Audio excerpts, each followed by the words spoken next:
I'm Bruce Fummey. When was the last Scottish clan raid? When did it happen? Why did it happen? And what did it look like? Obviously, it'd be tartan-clad, claymore-wielding, hairy men charging, screaming half-naked down a mountainside. And since Culloden was the end of the clan system, it must have been sometime before 1746, right? I've brought you to Elgin, 35 miles east of Culloden, to describe a clash of the clans that you probably didn't expect. If you're interested in the people, places and events in Scottish history, then click the subscribe button at the bottom right of the screen. In the meantime, let me tell you a story.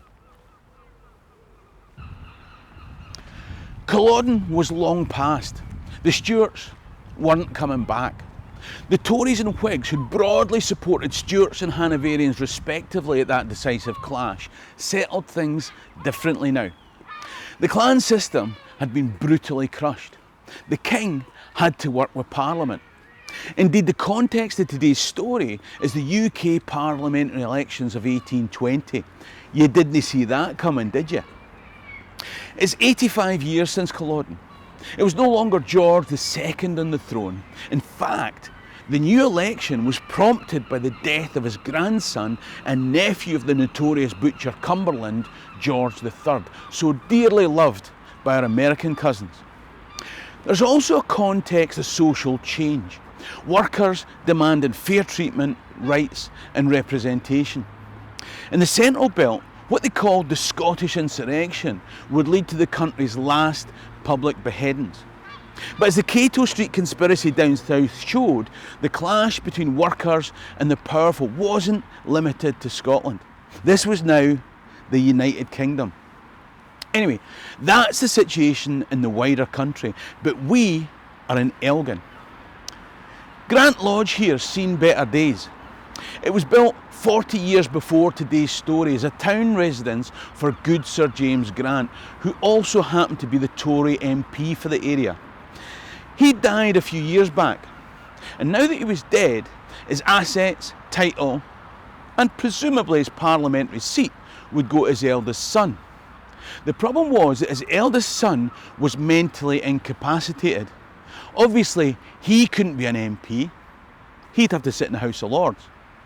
What's more, his younger brother was abroad in the military, so the Whigs in the area saw this as an opportunity to capture the parliamentary seat.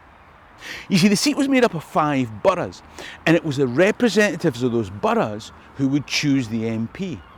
2 of the boroughs were controlled by Whigs, and 2 by Tories, which just left Elgin. Controlling that was like a penalty box dive in a Euro Championship semi-final. Priceless. The Whig candidate was Lord Fife. Now, when I say Fife, I mean the Duff's of Banff Fife, not Central Scotland Fife. So don't worry, he hadn't had sex with any cousins. Cheap. I couldn't possibly comment. Although there's talk amongst the shepherding, it doesn't matter. The point is that by March 1820, Lord Fife had bribed enough of the town council that the votes were exactly split. What's going to happen now? So what happened here in Elgin? Duff's on one side, Grant's on the other. On Saturday the 11th of March 1820, the pro-Grant councillor Robert Dick, I think his friends called him Bob Dick. Dick Bob. Anyway, he was standing outside his shop and a vehicle came screeching round a corner at speed. He was bundled into the back and the carriage hightailed off to the port at Burghead, where he was put on a ship to Sutherland. Francis Taylor was another Grant councillor. He was grabbed at his garden gate. He didn't even get the security of a ship. They put him on an open boat that took 17 hours to cross the Murray Firth in a storm so that he didn't turn up to vote. These days, all you need to do to stop folk voting is a rainy day and something decent on the telly.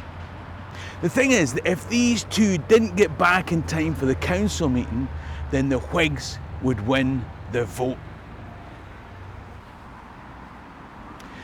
But the Duff faction weren't going to leave anything to chance. They also ramped up the pressure here. What was left of the Grant family were stuck in this house as the Elgin-based Duff loyalists intimidated them and surrounded the house. Threats were hurled, abuse was thrown, violence was promised. It was a time to act.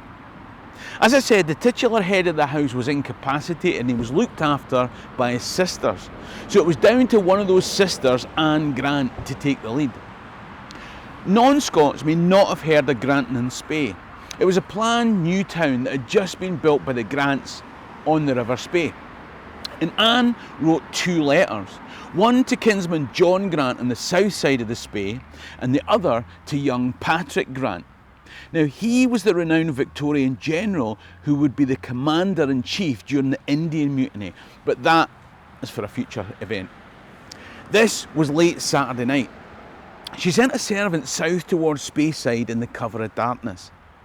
I'm sure that the servant would have known the route well, but on foot, even during daytime, Google Maps predicts an 11-hour journey. The one saving grace was that would mean arriving in time for church on the Sunday morning. There'd be no need to send round a fiery cross if parishioners were in church clinging to the old rugged one. So by afternoon, 600 men were heading north to the rescue. Not with targe, dirks and claymore, but with strong words and sticks. Now, Speyside is whisky country, and innkeepers' bills suggested that some was enjoyed along the way.